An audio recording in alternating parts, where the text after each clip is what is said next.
እግዚአብሔርም በዚህ ልክ ሩታ እንድትወድቅ ሩታ ታማኝ እንዳትሆን ሄርሜላ በብዙ ነገር እንድትታመን እናንተን የማን ነው ደካማ ጎናችሁ ውስጥ ገብታ ያሳመነቻችሁ በምን መልኩ ነው? እኔ እንግዲህ ከሄርሜላ ከሩታ ኋላ እንጂ በፊት አልመጣችም። እዛ ጋ እኮ የወንድምክ ልጅ አለ። ትንሽ ሊሰማክ ይገባል። ይሄ ልጅ በእናንተ ጥፋት ያለ ኃጢአቱ ለምንድን ነው የአባት ፍቅር ሳያገኝ የሚያድገው? ኃላፊነቱ እኮ የሩታ ብቻ አይደለም። አንድ ቤተሰብ ውስጥ ልጅ ሲወለድ የአጎት፣ የአክስት፣ የአያት ድርሻ አለ። አብሮ ማሳደግ ማለት ነው። ይሄም የሚሆነው አባት ከሌለ ነው። አባቱን እኮ በቁሙ እበድ፣ ልብስህን አውልቀ ኪድ እያላችሁ ነው ማለት ነው። እና ለምን በግልጽ ችግራችሁን አትናገሩ? በእውነት ሩታ ይሄን ያህል ምንድን ነው ጥፋቷ? ሩታን ብታጠፋ እኮ አንተ እንደ ወንድም እንደ ታላቅ ልትመክራት ይገባል፣ ልትገጽዛት ይገባል። ልጅ ናት፣ ልትሳሳት ትችላለች። በእድሜም አንተ ትበልጣለክ እንዴ። ታላቅ ወንድም ማለት እኮ እንደ አባት ነው። እናንተ ግን አብርሃም ከስተቴ ተምሬያለሁኝ፣ ሩታን በድዬ ነበረ፣ አሁን ላይ ግን ይቅርታ ጠይቂያት አብሬ እኖራለሁ ሲል አብረክ አትኖርም። ያንተ ህይወት የሚገባ ከሄርሜላ ጋ ነው። ሄርሜላን እኮ ወይ በህጋዊ መንገድ አላጋባችሁትም። አሁንም ቢሆን ዝሙት እየተስፋፋ ነው። እኔ ዛሬም ነገም ዝሙትን አወግዛለሁ፣ እቃወማለሁ፣ አልደግፈውም። ለምን ነግ በእኔ ማለት ነው። እኔም ልጆች አለኝ። እንደዚህ አይነት ነገር በአንዲት ምስኪን እህት ወይም ሴት እናት ላይ እንደዚህ አይነት ነገር ሲደረግ ቆመን ማየት አንችልም ማለት ነው። እና በእውነት አንዳንዴ ያሳፍራልም ብልግናም ነው። ሰላም ውድ ተመልካቾቼ እንዴት አላችሁልኝ? ሰላማችሁ ብዙ ትርፍ ይበል። ኢትዮጵያንም ኤርትራንም ማለት ነው። እንግዲህ ዛሬ የተለቀቀውን ቪዲዮ በደንብ ተመልክታችኋል። በእውነት ማንም በዚህ ቪዲዮ እንደዚህ አይነት በሆነ ቪዲዮ ይመጣሉ ብሎ የጠበቃቸው የለም። ሁላችሁም የደስታ ቪዲዮ ነበር የጠበቅነው። በእውነት ከትናንቱ የቀጠለ ማለት ነው። እና ቢያንስ ቤተሰቡ ሰብሰብ ብሎ ድጋሜ የአብርሃምን ደስታ እጥፍ አድርገው ያስደስቱታል። አብርሃም እንግዲህ ታሟል፣ ስትረስ ውስጥ ነው ብለው ያሉ ማለት ነው ያሉት የዝሙተኞች ጀማዎች ሰብሰብ ብለው ከፍቅር ጀማዎች ጋራ እውነቴን ነው ቆንጆ ጊዜ ያሳልፋሉ ብለን አስበን ነበረ። ግን የመጡበት መንገድ በጣም ነው የሚያሳዝነው። እንግዲህ ማታውኑ ፕሮግራሙ እንዳለቀ ነው አብርሃም ወደ ቡታጅራ ካልተመለሰ እያሉ ሲያስጨንቁት፣ ያው አብርሃምም ኧረ እኔ ከልጄ ጋና ከሚስቴ ጋ ነው እዚህ ነው የምሆነው ብሎ ሲላቸው እንኳን አትቀመጥም፣ አልዳንክም፣ ታመካል ብለው የወሰዱት ማለት ነው። ቆይ የታመም ነው እኛ ነን ወይንስ የታመመው ተመልካች ነው የታመመው? ወይንስ አብርሃም ታልሆነ ታዲያ ማን ነው? እኔ ታማሚዎቹ ዴቭ፣ ሄርሜላ፣ ቡዜ ናቸው ታማሚዎቹ ማለት ነው እንጂ አብርሃም ፈጽሞ አልታመመም። እንግዲህ ኪያና ማን ነው ኤፋ ሲያወሩም ሰምታችኋል። አብርሃም እንዳልታመመ ኪያ ሳይሆን ሄኖክ ማለት ነው፣ ይቅርታ፣ አውቆ እንደሆነ ግርግር ሲበዛበት ሰው ማስቀየም ስለማይፈልግ ብቻ ጸጥ እንደሚል እንጂ ሌላ ጊዜ እቤት ውስጥ ከሩታም ሆነ ከልጁ ከሄርሜላ ጋርም አሁን ባለው ነገር እየሳቀ እየተዝናና የበፊቱ አብርሃም እንደሆነ ማለት ነው።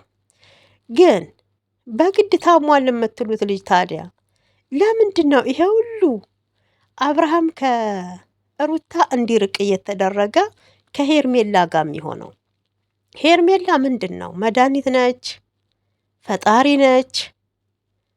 ወይንስ አብርሃም ሕፃን ልጅ ነው ጡንጦ ታጠባዋለች? እኛ እኮ ግራ ይገባል ማለት ነው። ምንም ቢሆን ሩታ እኮ የልጁ እናት ናት። ተዋልዳችኋል። እውነቴን ነው። ልዑል በመሀል አለ። ይሄ ደግሞ ይኸውላችሁ የተዘረጋን ገመድ እ የተዘረጋን አስፋልት እናንተ እንትን ማለት አትችሉም። ሀረግ ታውቃላችሁ፣ እየተራዘመ ነው የሚሄደው ስር ለስር ማለት ነው። እናንተ አሁን እንደዛ ናችሁ እንጂ ቢያንስ ለልዑል ልታስቡ ይገባል። እግዚአብሔርን እኔ በጣም ነው ግርም ድንቅ የሚለኝ ማለት ነው። እና እንደው የወንድ ሱስ ያለባት ሄርሜላ በዚህ ልክ ሰው እየተናገራት፣ በዚህ ልክ ከፍ ዝቅ እየተደረገች እያንቋሸሿት፣ በእውነት አንተም ትፈልገኛለህ፣ ተፈለክ ቴክስት አድርግልኝ ወይ ደግሞ ደውልልኝና እንገናኝ አለችው። ኤፍሬምን ለምንድን ነው ከእህት ከወንድምክ ሚስት ጋር አለች እኮ። መቼ ነው የተጋባሹ ሄርሜላ? እውነት ሄርሜላ ማለት ነው ከዚች ምድር ላይ መጥፋት ያለብሽ፣ እውነቴን ነው፣ ተንኮለኛ፣ ሴሰኛ፣ ባለጌ ሴት ነሽ። ከምድር ላይ አይደለም ከሀገር ከምድር ላይ መጥፋት፣ መነቀል፣ መወገድ ያለብሽ ልጅ ነሽ። በእውነት የሰውን ደስታ በጣም እየበጠበጥሽ ነው ያለሽው ማለት ነው። እኔ ሩታ ባታሳዝንሽ ልዑል አያሳዝንሽም እንዴ? አንቺስ ነገ ልጅ ስትወልጂ ይሄ ነገር ነግበኔ ነው ብለሽ እንዴት ማሰብ ዋቃተሽ? ሄርሜላ እንደ ሴት እናስብ እንጂ እንደ እናት እናስብ እንጂ። ይሄ ነገር በወንድምሽ ሚስት ላይ የተደረገ ቢሆን፣ በእህትሽ ላይ የተደረገ ቢሆን፣ በእውነት ዛሬ ቡዜ ዴቭ ከአንቺ ጎን ሆነው አንቺን ቢደግፉ፣ ነገ ደግሞ ሌላዋ ሴት ስትመጣ አንቺን እንደ ሩታ እንደዚህ እንድትወድቂ እንድትሰበሪ እንደሚያረጉሽ እንዴት ዞር ብለሽ ማሰብ አቃተሽ? መቼም አንገት እኮ የተፈጠረው ዞርን ለማየት ነው። ነገሮችን እንድናገናዝብ ይመስለኛል። እንደኔ አስተሳሰብ ነው የምላችሁ። በእውነት ምን እየተካሄደ እንደሆነ አናቅም። ትናንትና በጣም ሲቦርቅ የነበረ ሰፕራይዙ ላይ ተደስቶ ያለ ልጅ በዚህ ልክ አይደለክም፣ ታመካል ብሎ ማስጨነቅ በጣም ነው የሚያሳፍረው። እንዴ እንኳን እኛ በቪዲዮ ያየነው ቀርቶ አይናችን ብንጨፍን እንኳን አብርሃም ደህና እንደሆነ 100% አይተነዋል። 100% ማለት ነው። እና ብቻ ሩታዬ አንቺ ጠንካራ ሴት ነሽ፣ ፈጣሪ ያበርታሽ። አሁንም ከዚህ በላይ ደግሞ መጠንከር አለብሽ። ሩታ የምትወድቅ ሴት አይደለችም፣ የምትጎዳ ሴት አይደለችም በነገራችን ላይ። እና ሀሳባችሁ ግን ግልጽ አልሆነላትም አሁንም ማለት ነው። እውነቱን አውጥታችሁ ለመናገር ስለፈራችሁ ወንድማችሁንም እያሰቃያችሁ ነው። እኔ ሄርሜላ በምን እንትን ብታስፈራራችሁ ነው በእውነት ይሄን ያህል ማለት ነው? ወይንስ ከዚህ ቀደም እንደው የተበደራችኋት የባንክ ዕዳ አለ፣ እሷ ነች እየከፈለች ያለችው?